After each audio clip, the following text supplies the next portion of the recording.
Hello, welcome back. In this video, I want to talk a little bit about how you can save money on books as a reader. I know for myself, I tend to read a lot, but I'm not a millionaire, so I can't just buy every book under the sun brand new. I do have a very large collection of books at this point. I think I have probably close to 300 physical books. I'll have to count them and make sure. But yeah, I have some tips on how to save money to build your collection. And I hope that they're good tips. Some of them aren't necessarily building your collection as like reading books in a cheaper way, even if you're not keeping them. So yeah, we're going to jump right into my tips. My first tip is get a library subscription. You can go and get library books. You can usually at the end of your time, if you haven't finished it yet, you can get more time. I think you typically get 2 weeks with a book. I don't know, depending on how quick you read, that can be enough time for you. Maybe it's not. But libraries are an amazing way to save money and read more books. Little free libraries, I absolutely love. It's take a book, leave a book kind of deal. So if you have a book that you don't really want anymore, travel around, look in some little free libraries. I always keep a book in my car to put into a little free library if I find something that I want. So go around and look at your little free libraries that are around you. You might find a book that you want to read. When I travel, I like to look in the little free libraries in the places that I go to. I think it's really fun to do that, but that also helps go into my second tip, which is for any reader. If you already have an e-reader, saves you even more money because you already have it. But if you want to be able to read more without having physical books, get yourself an e-reader and get Hoopla and Libby. I know people usually use Hoopla for audiobooks, but you can get ebooks. Libby is absolutely amazing. All you need is a library card. You put your information into both of those apps, connects you to libraries around you and the books that they have to give. And you can send them straight to your Kindle or phone, e-reader, whatever. So you can save a lot of money by doing that. I know that e-readers are expensive. My Kindle Paperwhite, I got it for Christmas, so it didn't cost me anything, but I know that they tend to be rather expensive. But borrowing books from your library, either physically or through an app like Libby, can be an amazing way to save money as a reader. If you're looking for tips for physical books, though, these next tips will be for you. So we'll jump right into those now. My first tip for physical books is pretty standard, I would say. You're still going to be spending money. It's just not really going to be as much. Thrifting. I love thrifting books. I go to Half Price Books a lot, and I find a lot of good books there. Pango, it's an app that you can get, Pango. It's kind of like eBay, but only for books. So it's people that are selling their books, usually for really good prices. I love Pango. So many of my books came from Pango. Like, not even joking. I probably have at least 30 books from Pango. It's kind of ridiculous, but I love Pango. Absolutely amazing way to thrift books. Sometimes Goodwill will have some good selections.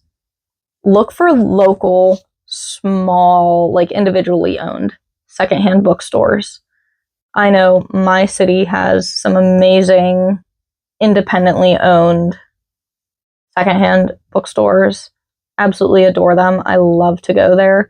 I love to support small businesses. So try to look for local, individually owned secondhand bookstores or thrift stores because you can find some really good gems at those places. They are absolutely amazing treasure troves. What are some other places that I tend to thrift books? eBay sometimes. I'll look on eBay sometimes to find if I want a very specific cover or edition. I tend to go to eBay. I think that's pretty much it for getting them secondhand or thrifted. Biggest tips are look for individual sellers. Always recommended. They are top tier. But if you need to go to like bigger stores because you don't really have independent ones, Half Price Books is amazing. Pango is an amazing app. Like they just ship them right to you. I think that's all I have for thrifting. But the next one is a good way to get more reading material and to make friends. So a 2-for-1. My next tip is 1, borrow books from friends and family.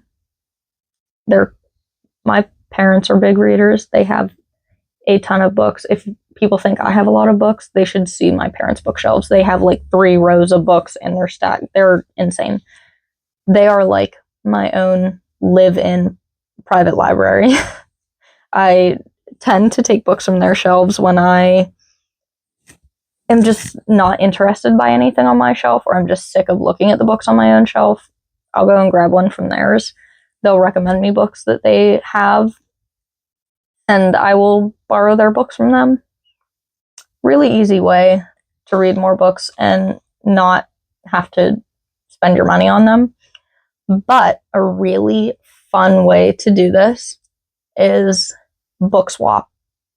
My silent book club that I am in every once in a while will do a book swap event where you bring in books that you don't want anymore and you get to take from the piles the amount of books that you brought. So the last time we went, I brought 3 books. So that meant I got to take home 3 new books. I absolutely love book swaps. They are so fun. You meet new people, you get to hear what other people enjoyed and things like that. I was able to find some books that I've really been wanting at my book club's book swaps. But you can do book swaps not just with your book clubs. A lot of times a community center or a library will organize a book swap. So search around and look in your city because there are probably some book swap events going on. Sometimes I can find like book fairs in my city where people are selling books for super cheap, like $1 to $3 each. Absolutely insane. I've gotten some really amazing finds that way. But borrowing books and doing book swaps are so fun because you get to kind of experience what somebody else has been telling you about. I don't know. I just really enjoy it. And most of the time you don't have to pay anything. So that's fun. You just kind of get rid of books that you don't want anymore, which frees up space for more books on your own bookshelf. So it's kind of a win-win. The next tip that I have is so basic, and that's why we're ending on it, because it is probably one that anybody could have figured out on their own, but we're still going to do it. My last tip is to reread books you already have. I know, it's so basic, very boring, but rereading books can be really fun. I have so many books where I have read them like 10 plus times. I absolutely love Animal Farm, absolutely love 1984. I read those ones probably at least once a year. I have another book called The Truth About Alice. I've read at least 15 times since I bought it. I absolutely adore that book.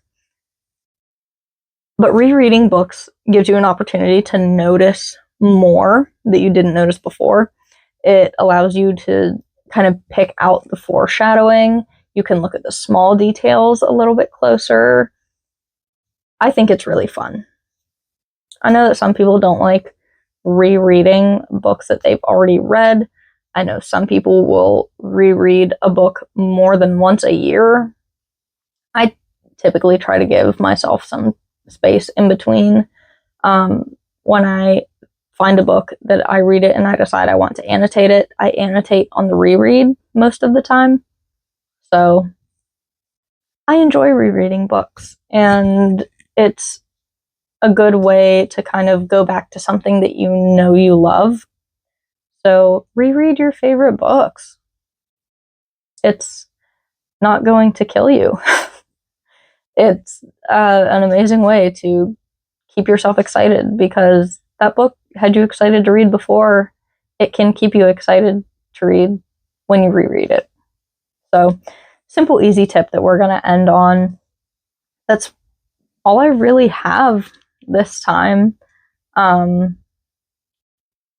guess happy reading, and I'll see you in the next one. Bye.